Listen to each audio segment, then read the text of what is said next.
Ancora dubbi e tiepide speranze sulla ripartenza del campionato di calcio frena l'Istituto Superiore di Sanità. Doriana Laraia.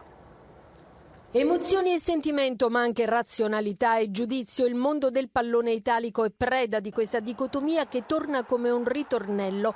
Il calcio è uno sport che prevede contatti, dice l'infettivologo Rezza, che evidenzia anche ipotesi quantomeno fantasiose. Ne ho sentito che qualcuno proponeva un monitoraggio più stretto, magari con test ripetuti ogni n giorni ai calciatori. Sinceramente mi sembra un po' tirata questa ipotesi. Alcuni presidenti di Serie A aspirano all'ora zero, 4 maggio ripresa allenamenti, fine maggio ripresa campionati, sia pure a porte chiuse.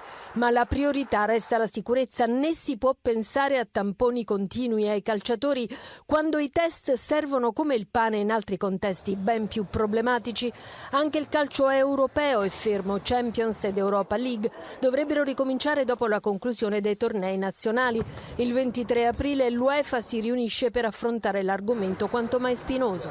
Il piano della Premier League arriva da Londra, allenamenti da metà maggio, in campo a metà giugno. In Germania i giocatori fanno allenamento senza sfiorarsi. L'orizzonte della ripresa appare lontano. Addio a Franco Lauro, voce e volto dello sport e della RAI, giornalista.